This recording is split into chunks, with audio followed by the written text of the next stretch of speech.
Hi friends, welcome back to my channel. My name is Claire and this is Claire's Neverland of Books. Today, I'm going to be bringing you my top 10 romances of all time. Books that I could reread over and over again and never get tired of. So why don't we just jump right on in. These are going to be in no particular order because I could not rank them if someone asked me to. So first we're going to start with probably one of my top favorite books ever of all time, and that is The Love Hypothesis by Ali Hazelwood. This book owns my soul. I annotated it back when I was into annotating. This follows Olive, who is a third-year PhD candidate, and her best friend is in love with one of their other friends in their friend group, and Olive dated this guy for a hot second before realizing he was not for her. So they broke up, but her best friend says girl code, I can't go near him. So she comes up with the idea to act like she's going out on a date with someone that she's moved on from him so that her friend can date this guy, and is instead caught at the lab when she's supposed to be out on a date. So she runs into a guy in the hallway, kisses him, and it turns out to be one of the professors at this school, Adam Carlson. Adam and her then go into a fake dating relationship, which is both beneficial to them for different reasons, but they end up falling in love because, of course, it's a romance. This is a Raylo fan fiction that came from AO3. Absolutely love Raylo, so that was a big plus to this story for me. So I read this the moment it came out. I think I got it early through Book of the Month because they shipped it out before the release date, and I think I got it in the box that day, and I read it, and then I read it 2 more times within that week. Next, we have Caught Up by Liz Tomford. She is a local author to me, which I think is so awesome. This follows Kai, who is a single dad and the starting pitcher for the Chicago MLB team, and he needs a nanny. And every nanny that he hires fails miserably. He doesn't like them, or they're trying to get with him, so they're using this job as an opportunity to try to date him, and that is not in his mind. He just wants to raise his child as well as can be while on the road full-time as a starting pitcher. So in walks Miller, who is one of the coach's daughters, and she's in town for the summer trying to figure out her life, and the coach offers Kai to hire Miller to be the nanny for his son. In ensues a single dad nanny romance, one of my favorites. These two are just so perfect for each other, and it just was the best that I could have ever asked for. This is book 3, technically in a series of interconnected standalones, but this has probably been my favorite out of the 4 that I've read so far. So I highly recommend picking up the Windy City series by Liz Tomford if you're ever interested in some sports romance. Mile High is a hockey romance, The Right Move is a basketball romance, and then books 3 and 4, Caught Up and Play Along, are both baseball romances. Next we have The Tragedy of Felix and Jake by Jay Daniels. This is a hard-hitting story about addiction. It's about a guy, Jake, who is relapsed recently after being clean for 7 years, and his brother is having a baby, and so he finally decides to try to get sober again to be the uncle to this baby that is needed. And in doing so, he goes to an AA meeting and meets Felix, who will become his sponsor, and it lies them kind of falling into a relationship and knowing that that's not always best to have a relationship between 2 recovering addicts. So they both go on this journey where more relapses happen, lots of heartbreak happens, but this story I just absolutely loved. It was done so well. I feel like, as someone that has seen addiction in their life, this was represented really well, I feel, and I absolutely adore this story and definitely want to reread it soon. And next we have a bit of a slow burn romance, and that is When Gracie Met the Grump by Mariana Zapata. If you guys know, Mariana Zapata is the queen of slow burn romances. I mean, you get the angst, but there is no romance until like the 80-85% mark. So I went on my journey of reading her a few years ago, and I read this one right when it came out, and I really enjoyed it. It follows Gracie, who lives in kind of the middle of nowhere, and this is more of like I wouldn't say sci-fi world, but they have superheroes.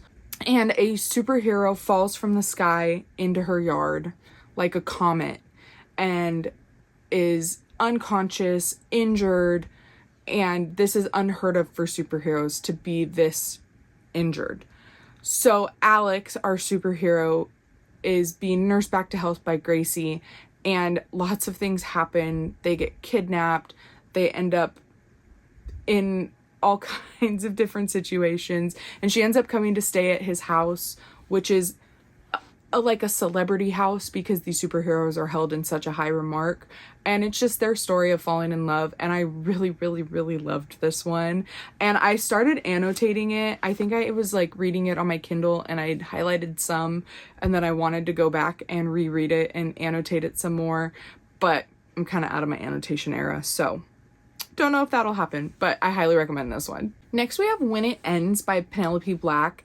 This is a dark post-apocalyptic romance, and I ate this book up in one sitting.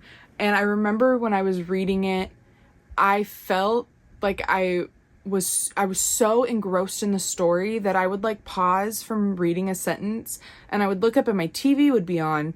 But in this book, the world was ending, so there was no television, there was no service, and I just looked at the TV and was like, why is the TV on? I shouldn't have any service. Like, I felt like I was so engrossed in it that I felt like it was the real world and that we were in an apocalypse. But this says this is it's also a reverse harem, which I loved. So it says, they stole my heart at 14, broke it before we even graduated high school, and it's been 5 years since I've seen them, and only a twist of fate reunites us when the mountains fall. It's the first disaster in a predicted apocalypse, a string of natural disasters that could be catastrophic. It's the beginning of the end of everything. Old feelings reignite and new feelings blossom as the four of us form an unbreakable bond. As the world starts to fall and society fractures, it's a race against time for survival. Like I said, I was so engrossed with this. It was so atmospheric that I felt like I was in the story, that we were going through an apocalypse, and I read it in one sitting, and I cannot recommend this book enough. So yeah, it's her and then 3 brothers/best friends. I can't remember 100% if they were all related or if like it was 2 brothers and a best friend, but it follows them going through an apocalypse, and it's just a great story. Next, we have Give Me More by Sarah Kate. This is book 3 in the Salacious Players Club series, but they are interconnected standalones, so you can read them on their own. So this follows Hunter, who partnered with the other main characters in the other series to create a sex club together. They wanted a place where they could match with someone based on their preferences and be in a safe environment that was monitored and not a danger to anybody. So they decided to join together and start up this club.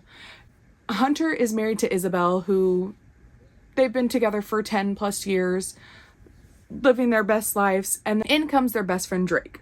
He does construction for the club. So he builds any new sections. He's built it from the ground up.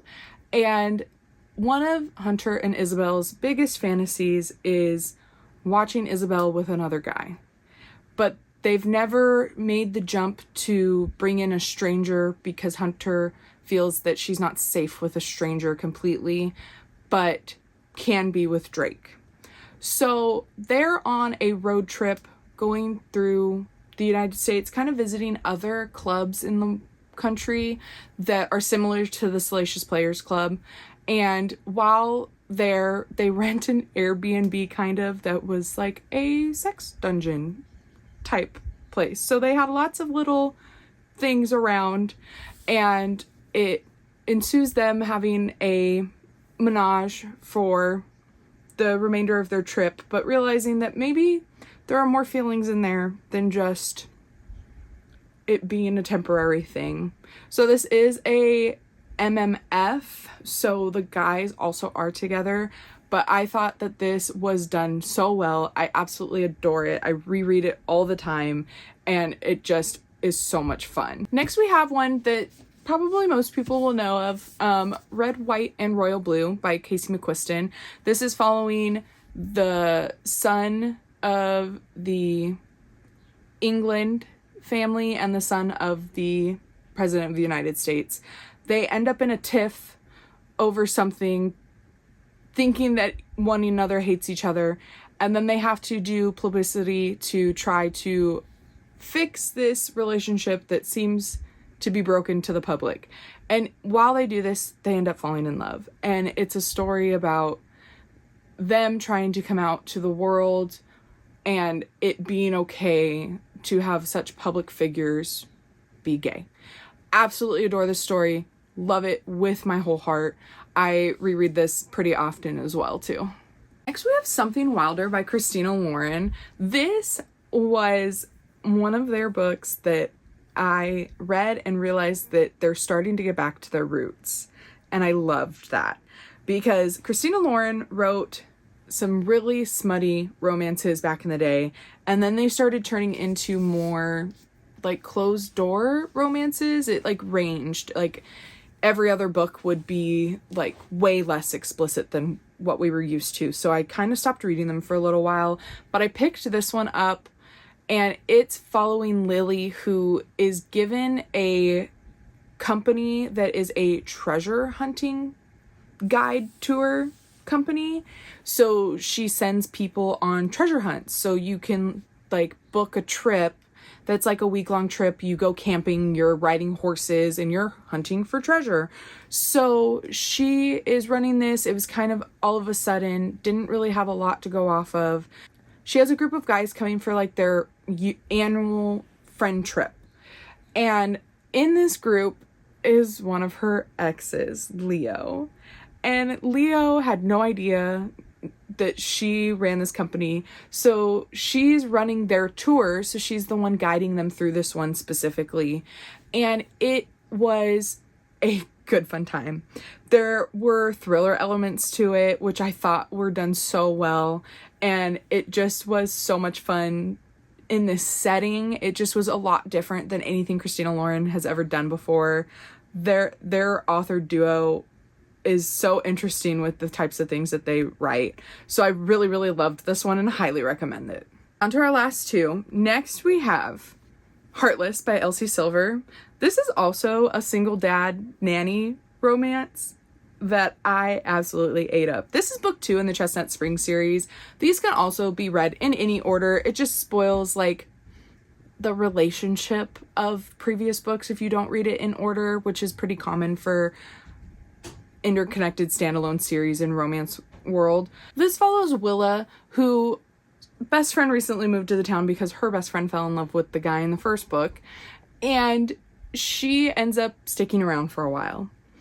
Cade is a farmer. He's about 13 years older than her, so it is like an age gap romance. He's grumpy. He's got a son, Luke, that needs someone to help watch him. So Willa ends up becoming his nanny. They end up falling in love, obviously romance, but it just is so much fun. The banter between the two of them is just amazing, and I absolutely adore this book. This whole series I absolutely adore. Highly recommend if you haven't read it. It's a good one. And the last one for this video is kind of more than one book because it's like a whole universe of books. So the book I'm going to be talking about is Hate by Tate James. This is book 1 in the Madison Kate series. This is a reverse harem dark romance series set in the world of Shadow Grove. So I also recommend the Hades series and the Guild series that are set in this world. Absolutely adore them, reread them all the time. But this is a reverse harem following Madison Kate. It says, Madison Kate Danvers was murdered tonight. Those words changed my life, and not for the better. They were wrong, of course. I'm not dead, but I was set up. After being charged with a string of offenses and made an example of by my political-minded father, I was eventually released back into Shadow Grove with one thing on my mind: hate. Someone is going to pay for derailing my carefully laid out future. Someone is going to catch the full force of my hate. How very convenient that someone now lives in the bedroom down the hall from me. Archer Denath and his boys messed with the wrong chick, and they're about to learn how cold Madison hates can run. This series, this reverse harem it's one of the first ones I ever read, and it's still one of my favorites. I reread it all the time. I have it on audio, so like if I'm just like kind of slumping, I'll just put the audiobooks on and listen to them. They're just great. But I absolutely adore this. Ate it up. Her cliffhangers are horrible, so I always recommend making sure you have them, the next book, on hand. They are on KU, so it's definitely an easy one to pick up, but absolutely adore this book and this whole series. I cannot wait for her to continue growing in this universe. She said that she has like 2 or 3 more series set in the Shadow Grove world, so I cannot wait for that. Highly recommend this one. All right, well, that is my top 10 romances that I could reread over and over and over and over again. So let me know down in the comments if you have read any of them, if you like them. If you want to just leave me an emoji to say you were here, leave me a black emoji. Any black emoji. Pick one. And let me know down in the comments what are some of your favorite romances you've ever read. And if you'd like to give this video a big thumbs up, I'd really appreciate it. And subscribe if you haven't already. Until next time, guys. Bye!